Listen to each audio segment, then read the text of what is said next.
Hello friends, आप लोगों का स्वागत है डीएसपी सर्कल में। आज हम डिस्कस करने वाले हैं 10th क्लास का साइंस का मॉडल पेपर जो 2024-25 का है। इससे भी क्वेश्चन आने का संभावना रहता है। इससे लगभग 10 से 15 क्वेश्चन आने का चांस रहता है। इसलिए आप लोग पूरा एकदम क्लियर पर पढ़ना था, इतना पढ़ लेना ताकि हम लोगों को सोचना ना पड़े कि एग्जाम में क्वेश्चन हम कैसे सोल्व करें। तो आइए हम देखते हैं फर्स्ट नंबर क्वेश्चन बोल रहा है, निम्नलिखित में से कौन से अभिक्रिया ऊष्माशोषी अभिक्रिया है।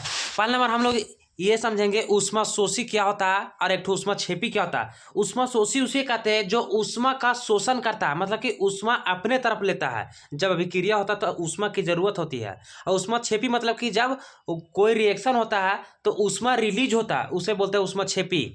तो इसका फर्स्ट नंबर ऑप्शन है कोयले का जलना, वनस्पति पदार्थों का खाद में अपघटन, ऑप्शन नंबर सी श्वसन की प्रक्रिया, option number D calcium carbonate का अपघटन करके त्वरित चूना और कार्बन डाइऑक्साइड बनाना। तो इसका सही हो जाएगा ऑप्शन नंबर डी ही हो जाएगा।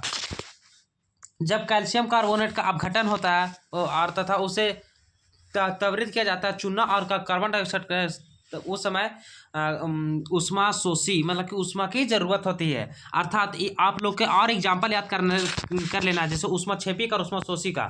जैसे आपको हम बताते हैं ऊष्माक्षेपी का कुछ एग्जाम्पल ये भी पूछ सकता है, जैसे प्राकृतिक गैस का दहन। जैसे प्राकृतिक गैस जब जलता है CH4, आपका हो गया नहीं है, जब CH4O2 की उपस्थिति में जलता है तो यह भी एक ठो ऊष्माक्षेपी मतलब कि ऊष्मा रिलीज होता था, CO2 प्लस H2O निकलता है।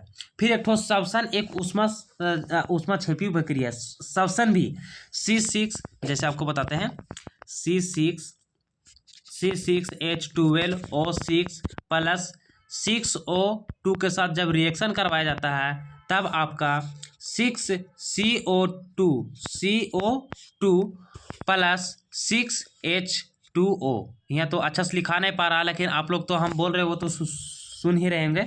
अब बताते हैं ऊष्माशोषी का और एग्जाम्पल, इस एकदम एग्जाम्पल ही पूछेगा डायरेक्ट। जैसे इसमें आपका था कोयले का दहन, यह भी आपका हो गया है क्या, ये जो ऑप्शन नंबर जो फर्स्ट है ये कोयले का जलना, ये भी आपका हो गया ऊष्माक्षेपी, क्योंकि ऊष्मा उसमें निकलता है ना, और ऊष्माशोषी का प्रकाश संश्लेषण भी होता है।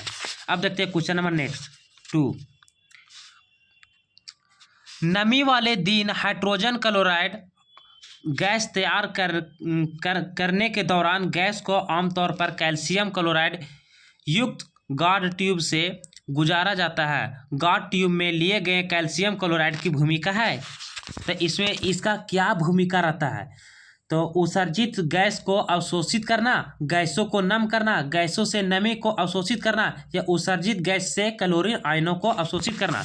तो 2 का हो जाएगा सही नंबर ऑप्शन सी, गैस से नमी को अवशोषित करना। अब देखते हैं क्वेश्चन नंबर थर्ड को देखते हैं। निम्नलिखित में से कौन सी समजातीय श्रेणी में नहीं देखा जाता। समजातीय मतलब श्रेणी मतलब एक जैसा नहीं होता है। तो इसका हो जाएगा सही ऑप्शन नंबर ए, रासायनिक गुणों में परिवर्तन, समजातीय श्रेणी नहीं देखा जाता है। फिर आपको बताते हैं जैसे भौतिक गुणों में क्रमिकता, जैसे भौतिक गुण होता है ना, किसी भी पदार्थ का कुछ भी कर दीजिए लेकिन उसका अवस्था, आकार, ये सब परिवर्तन नहीं होगा। लेकिन रासायनिक परिवर्तन मतलब कि जब किसी पदार्थ के साथ एक बार रिएक्शन किया जाता है तो वह फिर पुनः प्राप्त नहीं किया जा सकता, इसीलिए रासायनिक गुणों में परिवर्तन या समजातीय श्रेणी में नहीं देखा जा सकता है। फिर अब देखते हैं क्वेश्चन नंबर 4। निम्नलिखित में से कौन सी द्विविस्थापन अभिक्रिया है। द्विविस्थापन अभिक्रिया का मतलब दो मतलब कि जो होता है ना पदार्थ, वह आपस में स्थान को चेंज करते हैं, उसी को बोलते हैं द्विविस्थापन। और एक होता है विस्थापन, जो एक ही पदार्थ दूसरे पदार्थ के साथ स्थान का चेंज करता है। तो देखिए यहाँ पर ही कौन सा पदार्थ चेंज कर रहा है, अर्थात इसमें यह भी देखा जाता है कि कौन सा धातु सबसे ज़्यादा अभिक्रियाशील है, उसके अनुसार होता है। तो Pb plus Cl2, first option Pb plus CuCl2, फिर PbCl2 प्लस Cu। तो देखिए इसके साथ 2 को पदार्थ चेंज हो रहा है। Pb यहाँ पे आ गया, Cl2 साथ है Cu यहाँ पे नहीं हो रहा है। हमके ख्याल से ये नहीं, और देखते हैं अभी यार। और नेक्स्ट नंबर ऑप्शन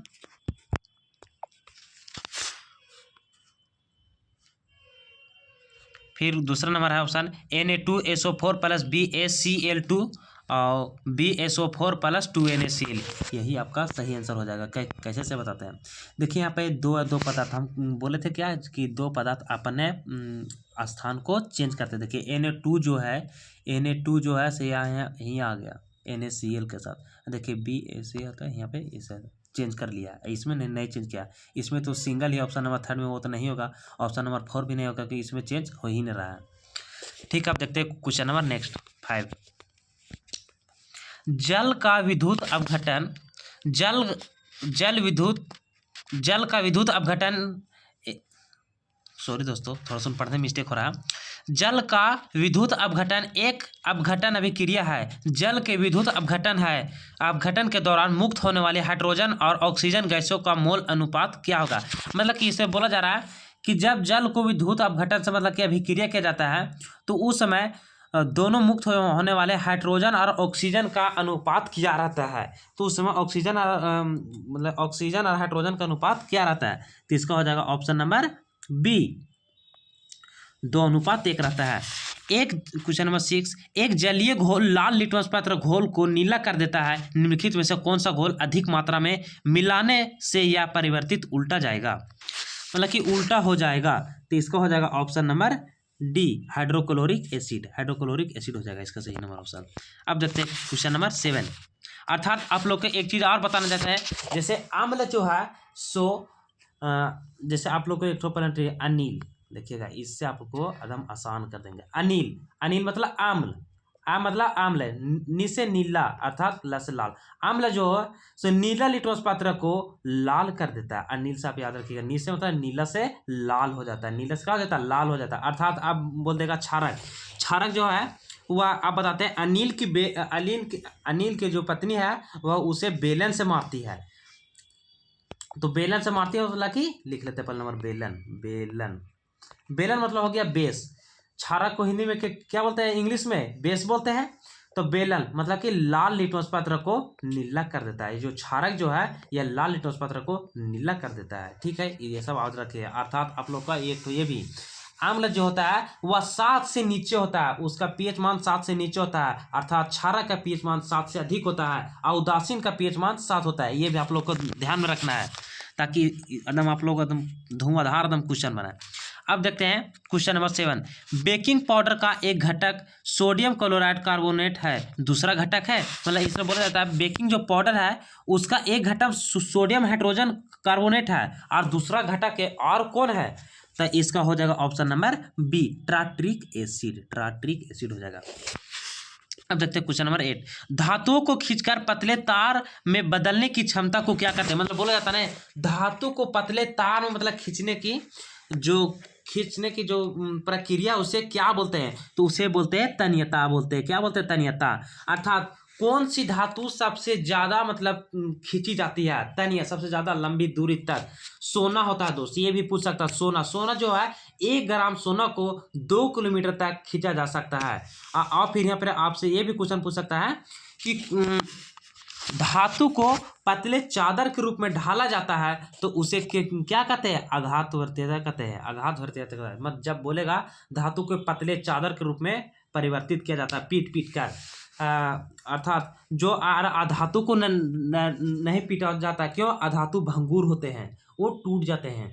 और फिर ये भी आप लोग को पूछा जा सकता है कि सबसे अधिक आधाध्रुवता किसमें पाया जाता है, तो वो भी सोना में ही पाया जाता है। आप लोग के ये भी क्वेश्चन पूछ सकता है कि विद्युत का सबसे अच्छे चालक कौन सा धातु है, तो कौन सा धातु है, सिल्वर है, सिल्वर, जिसका कोड होता है Ag होता है। क्या होता है, Ag होता है। ठीक है, अब देखते हैं क्वेश्चन नंबर 9। निम्नलिखित में से कौन सी आयनिक यौगिक नहीं है, तो इसका सही हो जाएगा ऑप्शन नंबर, देखिएगा पहले ऑप्शन पढ़ लेते हैं। ऑप्शन नंबर फर्स्ट में है पोटेशियम क्लोराइड, ऑप्शन नंबर 2 में है HCl हाइड्रोक्लोरिक अम्ल, ऑप्शन नंबर 3 में है कार्बन टेट्राक्लोराइड, ऑप्शन नंबर 4 में है सोडियम क्लोराइड। तो इसका सही हो जाएगा option number B, option number 2 और 3 हाइड्रोक्लोरिक अम्ल और कार्बन टेट्राक्लोराइड होता है। अब देखेंगे क्वेश्चन नंबर 10। निम्नलिखित में से किस यौगिक में OH का कार्यात्मक समूह है। OH मतलब बोला जाना यह किस फंक्शनल ग्रुप का, तो ये किसका होता है, एथी अल्कोहल का होता है। किसका होता है, अल्कोहल का। ये सब आप लोग को फंक्शनल ग्रुप याद रखना है, अल्कोहल का ये होता है। और फिर कार्बोक्सिलिक एसिड का क्या होता है, कार्बोक्सिलिक एसिड का ओइक एसिड होता है लास्ट में, अर्थात जैसे अम्ल नोइक ईक अम्ल लगा हुआ रहेगा। इसी तरह करके आप लोग और सब देख लीजिएगा, अल्डिहाइड का क्या होता है, फिर और कीटोन का ये सब का आता है, ये सब देख लीजिएगा। तो ये तो समूह आप लोग को पता चल रहा है ये अल्कोहल का, तो जहाँ भी होगा वहाँ पर अल्कोहल का ही होगा। तो 10 का देखिए तो पहला नंबर ब्यूटेनॉल, ये तो ऐसा ही लग रहा नहीं होगा, ब्यूटेनॉल यही होगा। क्यों, अब आ गया ब्यूटेनोइक अम्ल है, यह किसका होता है, यह कार्बोक्सिलिक एसिड का एक फंक्शनल ग्रुप है। अब ब्यूटेन अलिया एथी का अल्डिहाइड का, तो ब्यूटेनॉल इसका सही आंसर हो जाएगा, ऑप्शन नंबर बी। अब देखते हैं क्वेश्चन नंबर 11, यौगिक CH3 CH2 CHO का नाम क्या। पहले हम लोग देखेंगे फंक्शनल ग्रुप यहाँ पे क्या है, तो हम लोग का क्या फंक्शनल ग्रुप CHO है। तो CHO जो होता है किसका होता है, अल्डिहाइड का होता है। अब देखेंगे यहाँ पर कार्बन का चेन कितना बन रहा है, तो कितना का कार्बन का चेन बन रहा है, देखिए एक यहाँ कार्बन है, एक यहाँ कार्बन है, एक यहाँ कार्बन, अर्थात 3। तो 3 को क्या बोलते हैं, प्रोप बोलते हैं। अर्थात यहाँ पर ये जो आपका जो फंक्शनल ग्रुप उसका नाम क्या है, अल्डिहाइड। अल्डिहाइड को क्या बोलते हैं, अल बोलते हैं। तो प्रोपेन अल हो जाएगा, क्या हो जाएगा, प्रोपेन अल। देखते हैं कौन सा ऑप्शन में है, ऑप्शन नंबर फर्स्ट में ही है आपका प्रोपेन अल, प्रोपेनल, ठीक है, यही हो जाएगा। अब देखते हैं क्वेश्चन नंबर 12, पूछा जा रहा है आहार नली के किस भाग में भोजन का अंतिम पाचन होता है, मतलब कि जब हम लोग जो खाना जो खाते हैं उसका अंतिम पाचन कहाँ होता है, ये आपसे क्वेश्चन पूछा जा रहा है। तो इसका अंतिम पाचन होता हुआ छोटी आंत में होता है, ठीक है ना। अब देखते हैं क्वेश्चन नंबर 13, श्वसन के दौरान गैसों का आदान प्रदान यहाँ होता है, मतलब कहाँ होता है, गैसों का जो आदान प्रदान, जो हम लोग गैस लेते हैं वो क्या लेते हैं, हम लोग गैस लेते हैं ऑक्सीजन, और छोड़ते क्या है, CO2। जब ऑक्सीजन हमारे शरीर में जाता है तो फिर वह CO2 बनकर निकलता है। जो गैस का आदान प्रदान होता है वो कहाँ होता है, तो यह फेफड़ा और एल्वियोली में होता है, एल्वियोली में। तो यह ऑप्शन नंबर बी, आपका ऑप्शन नंबर बी सही हो जाएगा। अब देखते हैं क्वेश्चन नंबर 14, मस्तिष्क के बारे में निम्नलिखित में से कौन सा कथन सत्य है। पहला, मस्तिष्क का मुख्य सोचने वाला भाग पश्च मस्तिष्क में होता है, मतलब हो जाता है पहला बार मस्तिष्क को 3 भाग में बांटा गया, अग्र मस्तिष्क, पश्च मस्तिष्क, मध्य मस्तिष्क। तो इसमें बोला जा रहा है कि मस्तिष्क का मुख्य सोचने वाला भाग पश्च मस्तिष्क में होता है। फिर ऑप्शन नंबर 2 बोल रहा है श्रवण, गंध, स्मृति, दृष्टि और आदि के केंद्र अग्र मस्तिष्क में स्थित होता है। ऑप्शन नंबर 3, लार, उल्टी, रक्तचाप जैसी अनैच्छिक क्रियाओं पश्च मस्तिष्क में स्थित होता है। मेडुला ऑब्लोंगेटा मेडुला द्वारा नियंत्रित होता है। ऑप्शन नंबर 4, यह सेरिबेलम शरीर की मुद्रा को नियंत्रित नहीं करता है। तो इसका हो जाएगा, ये तो नियंत्रित करता है, यहाँ पर यह गलत, अगर रहता नहीं रहता तो यह हो जाता है, लेकिन यहाँ पर ये नियंत्रित नहीं करता, लेकिन यह करता है, ये सही है, लेकिन ये गलत हो जाएगा, ठीक ना। अब देखते हैं तो 14 का हो जाएगा option number C. Option number C में देखिए कौन कौन सा है, 2 और 3 में जैसे श्रवण, गंध, स्मृति, दृष्टि आदि अग्र मस्तिष्क में स्थित होता है। यस, लार, उल्टी, रक्तचाप जैसी अनैच्छिक क्रियाओं जो होता है वो मेडुला ऑब्लोंगेटा में होता है, या पश्च मस्तिष्क का भी एक भाग है, ठीक है। इसका सही आंसर क्या हो जाएगा, ऑप्शन नंबर बी ही हो जाएगा। ऑप्शन नंबर नहीं, सी होगा ऑप्शन नंबर 2 और 3, ठीक ना। अब देखते हैं क्वेश्चन नंबर 14 तो हो गया, 15 देखते हैं।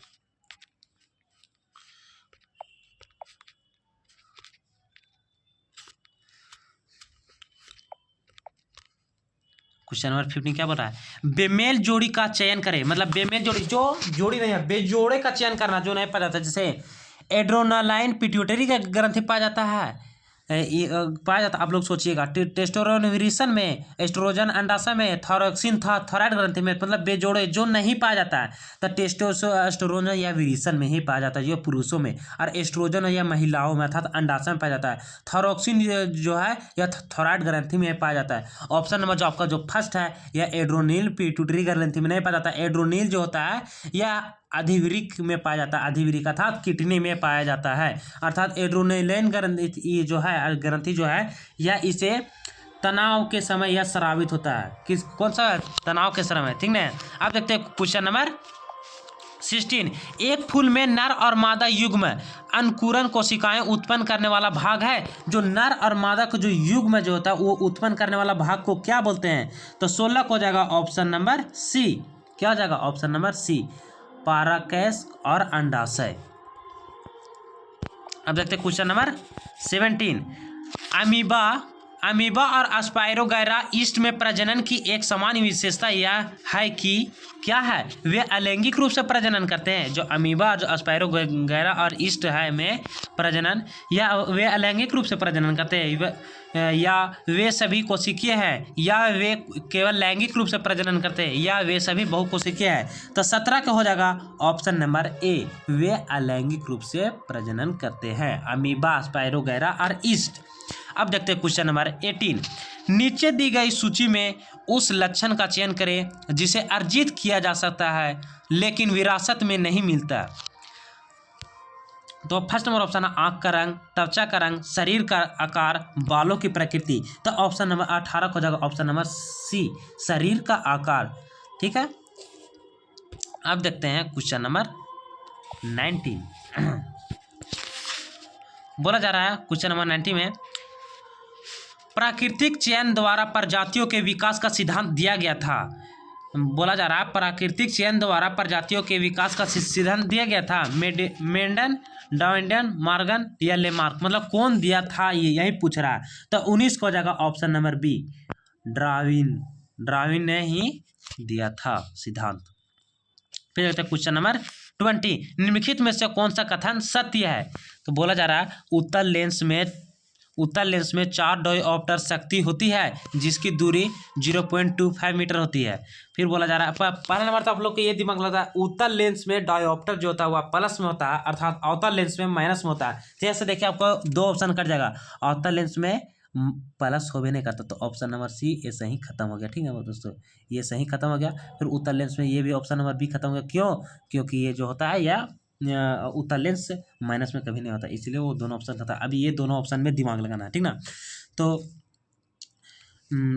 यहाँ पे देखना, फिर ऑप्शन नंबर डी क्या कर रहा है? अवतल लेंस में -4 डायोप्टर शक्ति होती है जिसकी फोकस दूरी 0.25 होती है। तो अब देखते हैं हम लोग, इसका सही ऑप्शन हो जाएगा ऑप्शन नंबर ए, उत्तल लेंस में 4 डायोप्टर शक्ति होती है जिसकी फोकस दूरी 0.25 होती है मीटर होती है। आप निकाल सकते हैं, आपको हम फॉर्मूला बता देते हैं। उत्तल लेंस का पहला नंबर और फोकल लेंथ बराबर होता है 1/f बराबर 1/f बराबर 1/v प्लस 1/u होता है। उसके बाद फिर जब निकाल लीजिएगा आप लोग फोकल लेंथ, तो उसके बाद फिर 1/पावर बराबर होता है, शक्ति बराबर 1/f ही होता है। क्या होता है? वो 1/f ही होता है, ठीक ना। इस तरह सब लोग निकाल सकते हैं। अब देखते हैं क्वेश्चन नंबर 21। निम्नलिखित में से किसमें अनंत पर रखी गई वस्तु का प्रतिबिंब अत्यधिक छोटा और बिंदु आकार का होगा? बोला जा रहा है कि जब किसी वस्तु को अनंत दूरी पर रखा जाता है तो उसका प्रतिबिंब अत्यधिक छोटा और बिंदु आकार का होगा, मतलब एक हल्का बिंदु आकार का दिखाई देगा। तो केवल अवतल दर्पण में होता है, या केवल उत्तल दर्पण में, या केवल उत्तल लेंस में, या डी नंबर ऑप्शन अवतल दर्पण, अवतल लेंस और उत्तल लेंस। तो 21 को हो जाएगा option number D, option number D से हो जाएगा। सभी में अवतल दर्पण, उत्तल लेंस सभी में होता है, एकदम छोटा दिखाई देगा अत्यधिक जब वस्तु को अनंत दूरी पर रखा जाएगा। अब देखते हैं क्वेश्चन नंबर 20। एक व्यक्ति 2 मीटर से अधिक दूरी पर रखी वस्तुओं को स्पष्ट रूप से नहीं देख सकता है। इस दोष को निम्न क्षमता के लेंस का उपयोग करके ठीक किया जा सकता है। मतलब इसको ठीक करने के लिए, जैसे कोई व्यक्ति है 2 मीटर के अधिक दूरी पर रखी वस्तुओं को स्पष्ट रूप से, मतलब कि 2 मीटर, मतलब क्या तरह यह वस्तु का दूरी दिया हुआ कितना? 2 मीटर आपका दिया हुआ है। वस्तु को स्पष्ट रूप से नहीं दे सकता है। तो आपका यहाँ आ गया लेंस का, यहाँ पे जिक्र होता है। लेंस का फॉर्मूला था 1/f = 1/v - 1/u होता है। तो 1/u हमको यहाँ दे दिया, अर्थात हुआ इन्फिनाइट हो जाएगा। ये जो आपका जो v होता है यह इन्फिनाइट हो जाएगा। क्यों? क्योंकि इसका प्रतिबिंब इन्फिनाइट पे बन रहा है, और u आपका हो जाएगा यहाँ पे 2 हो जाएगा। अब यहाँ से मेरा 1/f का मान आपका क्या आ जाएगा? 1/f का यहाँ पर इसका तो 0 हो जाएगा। 1/f अर्थात 1/2 माइनस में वो भी। अब ये जो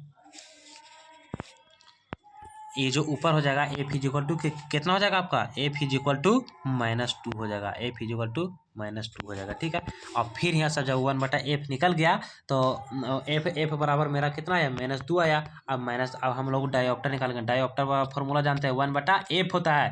तो यहाँ पर जो -2 जो है उसको नीचे लाएंगे, d बराबर 1/-2। अब जब इसको सॉल्व करेंगे तो d बराबर आ जाएगा -0.5 आ जाएगा। कितना आ जाएगा, -0.5 d अर्थात डायोप्टर। यही पावर बराबर हम लोग का फॉर्मूला होता है 1/f। ठीक है, अब देखते हैं क्वेश्चन नंबर 23।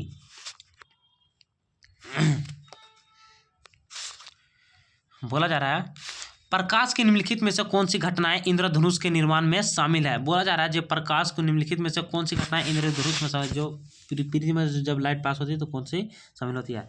तो इसका पहला नंबर ऑप्शन परावर्तन, अपवर्तन और विक्षेपण। ऑप्शन नंबर बी अपवर्तन, विक्षेपण और पूर्ण आंतरिक परिवर्तन। ऑप्शन नंबर सी अपवर्तन, विक्षेपण और आंतरिक परिवर्तन। ऑप्शन नंबर डी विक्षेपण, परिकिरणन और पूर्ण आंतरिक परिवर्तन। तो 23 का हो जाएगा option number C.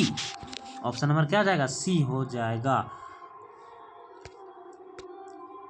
Option number आपका सी हो जाएगा, अपवर्तन, विक्षेपण और आंतरिक परिवर्तन। अब देखते हैं क्वेश्चन नंबर 24।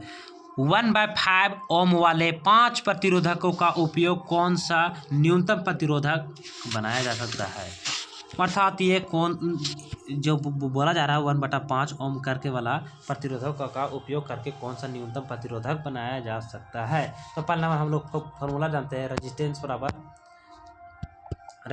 बराबर फॉर्मूला होता है 1/r इक्वल टू, अर्थात यहाँ पर टोटल लिख करके 1/r1 plus 1/r2 plus 1/r3 अर्थात ये डॉट डॉट डॉट करके आप कितना दूर भी ले जा सकते हैं। तो इसमें 1/r1 कितना बार दिया हुआ है, देखिए जगह 5 बार दिया हुआ। कितना बार दिया हुआ, 5 बार। तो 1/1/5 लिखेंगे, फिर अगले के लिए 1/1/5 लिखेंगे, फिर अगले के लिए 1/5 लिखेंगे, फिर अगले के लिए 1/5 लिखेंगे, फिर अगले के लिए इस तरह से 5 बार। अर्थात अब जब इसको पलटेंगे तो यह ऊपर हो जाएगा, क्या हो जाएगा, ऊपर हो जाएगा 5 + 5 + 5 + 5 + 5 अर्थात 5 बार हो जाएगा। कितना आ जाएगा, 25 हो जाएगा।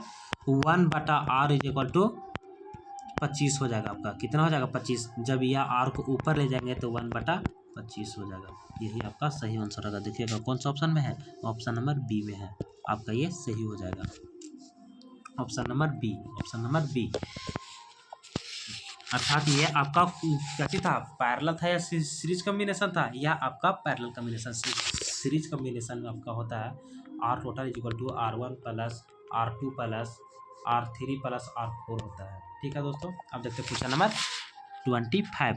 प्रतिरोधक नहीं बदलती, मतलब प्रतिरोधक नहीं बदलती है। पदार्थ बदल दिया जाए, जब पदार्थ को बदल दिया जाए तब पर नहीं प्रतिरोधक नहीं बदलती है। जब तापमान बदल दिया तब पर भी नहीं बदलती है। प्रतिरोधक का आकार बदल दिया तब पर भी नहीं बदलती है। पदार्थ को तापमान और दोनों बदल दिया तब पर भी नहीं बदलती है। तो 25 को हो जाएगा ऑप्शन नंबर आपका सी। ऑप्शन नंबर क्या हो जाएगा, सी हो जाएगा। प्रतिरोधक का आकार बदल दिया जाए तब पर ने भी प्रतिरोधक नहीं बदलती है। इससे आपको ये निष्कर्ष निकलता है कि पदार्थ जो है यह प्रतिरोधक का आकार पे निर्भर नहीं करती है। बाकी बात आपका ये सब जो है पदार्थ बदल दिया जाता है, पदार्थ का तापमान अर्थात पदार्थ का तापमान दोनों बदल दिया तब भी ये सब पे निर्भर करती है। ये भी आप लोग को क्वेश्चन पूछ सकता है, पदार्थ प्रतिरोधक किसके पर निर्भर करती है। तो ऑप्शन नंबर ए, बी और डी ये आपका सही हो जाएगा। और इसके अनुसार तो ऑप्शन नंबर सी ही सही होगा। अब देखते हैं क्वेश्चन नंबर 26। गलत कथन को चुने, इसने बताया फ्लेमिंग का दाएं हाथ का नियम प्रेरित धारा की दिशा जानने का एक सरल नियम है। ऑप्शन नंबर दाएं हाथ का अंगूठा नियम धारा को ले जाने वाले चालकों के कारण चुंबकीय क्षेत्र की दिशा याद करने के लिए उपयोग किया जाता है। ऑप्शन नंबर सी प्रत्यक्ष और प्रत्यावर्ती धाराओं के बीच अंतर यह है कि प्रत्यक्ष धारा हमेशा एक दिशा में बहती है, जबकि प्रत्यावर्ती धारा समय समय पर अपनी उलट देती है। तो और ऑप्शन नंबर डी भारत में एसी प्रत्यावर्ती हर 1/50 सेकंड के बाद दिशा बदलती रहती है। तो 26 को हो जाएगा ऑप्शन नंबर डी ही हो जाएगा। भारत में एसी प्रत्यावर्ती धारा हर 1/50 सेकंड के बाद दिशा बदलती रहती है। अब देखते हैं क्वेश्चन नंबर नेक्स्ट।